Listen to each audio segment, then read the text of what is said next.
What's up, co-reporters? Welcome back to my channel. Let's go ahead and recap what went down on Love is Blind Season 5, Episode 2, shall we? Now, I know the title of this video is rather strong about JP making me uncomfortable, and it might be controversial because of the reason why JP makes me so uncomfortable, but I've got to say it nonetheless, okay? But JP's obsession with the American flag, to me, just is a little bit unsettling. The way that he's always either wearing American flag clothing or he's carrying like a handkerchief with the American flag on it. I don't know. It feels almost like a dog whistle to something rather negative, And I think this has been a very controversial thing for a while now, right? Why is it that certain people are obsessed with the American flag versus others? You don't see people who are in the LGBTQ community rocking the American flag everywhere. You don't see people of color. You only see white people who come from majority, racist areas rocking the American flag. And that's why it makes me very uncomfortable. Am I saying JP is racist? No. But it's just how I personally associate not the American flag itself, but it's just the way that I see people who are obsessed with the flag and rocking it and stuff. I don't know. Something about it just feels a little antagonistic. And it's unfair, right? Because there are plenty of people who are just proud to be American. But there's just something about it. Like, I don't know how to explain it, but it is a whole thing. Like, I'm not the first to say that. I'm definitely never going to be the last to say that either. But yeah, something about it is just ick to me, but we're going to find out sooner or later, because what's done in the dark will always come to light, especially when you choose to put yourself on reality television. So let's start off with Lydia, okay? Like I said in episode 1, Lydia just wants to be chosen by somebody, anybody, even like the janitor of the pods. If he told her one day, hey, Lydia, I want to give us a shot, she would say yes, okay? If the caterer, yes. If the valet person, yes. She just wants anybody. She wants someone to like her. And so she had a connection with she's in her 30s, right? And then she had a connection with a 24-year-old named Milton in episode 1. And she just in episode 2, after getting dumped by Izzy, she starts crying to this guy about how people always overlook her. She's feeling like she'll never find love, like she's unlovable. And I'm like, girl, not you crying to a 24-year-old. I'm sorry, but really, a 24-year-old at our age? No, absolutely not. I just do not see this being a real match, a long-term match, or anything like that. Like, I get that for whatever reason, like men in their 30s feel some kind of connection to women who are like barely in their 20s and whatnot, but I see women as more mature than that. Like, we need more, okay? Like, youth is not this attractive thing to us in like a partner. Like, intelligence, world experience, worldview, like character, like that's what we want. And I don't think a 24-year-old has enough of that for a grown 30-something-year-old woman, okay? Like, I'm just saying, maybe I'm biased because I'm heavily against the idea of me personally dating younger guys. But who knows? So now JP, although I am uncomfortable by his obsession with the American flag, he does tell this very sad story about how his mother used to abusc his sisters and whatnot. Like, she would take out all of her anger on them, but never him. And so he would always go to their rooms to console them after the mom got like through with her damage and whatnot. And I'm like, also, the mom was only targeting the girls of the house, but never the boy. Like, I feel like there's a psychological phenomenon behind that, right? If you're in the psych world, please do let me know what that is. Like, that sounds like it's very deliberate and it's something that's like, can be diagnosed clinically. But I don't know what it is. But yeah, that was really disappointing. But I was happy to hear that he was a good big brother to the best of his ability, because he was a child at the end of the day to his poor sisters.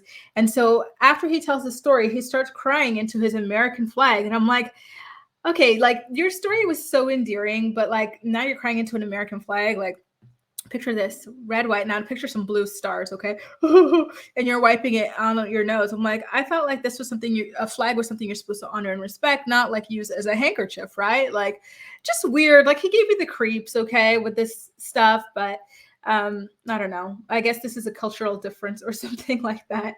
So now when we get into Aaliyah and Uche, remember in the first episode, she, for whatever reason, told Uche that she had cheated in her past relationship, which was only about 2 years ago. And he was really mean to her about it. He totally berated her and made her feel like a terrible person about it. And then she ran out of that pod crying. Remember, she was, let me get up against the wall again. She was up against the wall, crying and whatnot. And so after she left, Uche was like, oh, like, Aaliyah, like, you know, you didn't have to tell me, but you told me anyway. Aaliyah, where are you? But meanwhile, the girl was long gone because she had sat through him berating her for long enough. And that was it. And after being hyped up by Lydia, she decided to go ahead and give Uche another chance to talk to her about the situation, and so that they could kind of like set the record straight and see if this is something that's going to be a deal breaker or if it's something that they can work through. So she ultimately gets back in that pod, talks to Uche, and again, like he reminds me of Paul, where like they just have very flat voices, flat faces, like they're there, you know, like first of all, he kind of acted like he didn't do anything. She was like, oh, like I really didn't appreciate the way that you like berated me or this or that. He's like, I don't remember berating you. She's like, yeah, but like you said a lot of things and you just kept going on and on. She's like, well, if I did say that, I apologize. I'm like, girl, this man is so cold. Absolutely not, right? Like he denied treating you the way he did, but we all saw the way he treated you. Like this was something that not reunited, that united Love Is Blind watchers across the field. Nobody likes cheaters. Okay. I hate cheaters, but even, and I never feel bad for them if they get cheated on in like their next relationships and whatnot after like screwing somebody over. But even I felt terribly for Aaliyah with the way that Uche was speaking to her. So for him to deny that he even like spoke to her like poorly or whatever was just absolutely ridiculous. Okay. And so his excuse for the way that he treated her was that he was scared that he had found the one. And so now he's just like looking for things to be wrong and trying to sabotage the relationship before it gets to a point where like his emotions are very deeply invested and he can be hurt. And I'm like, all right, if you mean that, you mean that. Do I believe it? Not sure yet. Like it probably does have some modicum of truth to it, but something still just tells me that Uche ain't shit. Something's telling me that. I'm sorry, but it's the truth. And I get on here every episode recap to tell you my truth. So one thing I will say though is that he does apologize to Aaliyah for not fostering an environment for her to feel safe talking to him. And I was like, you know what? That is a good, proper, strong apology. Now we have to get back to this Johnny girl, okay? Listen, not to be rude to her, but every time she gets on the screen and starts talking, I have to fast forward to the maximum speed, which is 1.5x, because I feel like this girl speaks in slow motion and like she has to drag every word out. You know what I mean? Like, I don't know if it's a drawl or if it's like a Valley Girl thing. I don't know what it is, but I think they call it vocal fry. But she has a lot of it, and it's just, it drives me nuts. So I'm like, fast forward. So she and Izzy are talking about his very, very strict upbringing, where he was not allowed to celebrate holidays due to his parents being of the Jehovah's Witness religion and trying to raise him within that religion as well. And he shares the story about how once the neighbors were having an Easter egg hunt and they said, here, grab a basket, like join on in on the egg hunt. It's for all the kids. And so he was so excited to join in. And so he's getting his basket, hopping around, looking for them eggs and whatnot. Then his dad sees, gets upset, drags him back home, forbids him from ever doing anything like that again. And Izzy was really upset. So he goes running to his cousin's house. And this is where things get weird because his cousin just goes, oh, you know, that ain't your real dad, by the way. What? Like, what does that have to do with this? You know what I mean? This Easter egg hunt thing. Like, what a bomb to drop on this kid. I do wonder what age his cousin was as well. Like, just to be, you know, so maladroite, to be so just so clumsy with like his wording or whatever, like just so stupid. Like it's just so random. Why would you just randomly spill that secret on him when he's crying about not being able to participate in the neighborhood Easter egg hunt? I don't know, you just say, oh, it's ridiculous, or maybe if you do this or that, like you'll be able to like, you know what I mean? Or we could do something in private together, something. But to go and spill that tea about his dad not being his quote unquote real dad, crazy, crazy.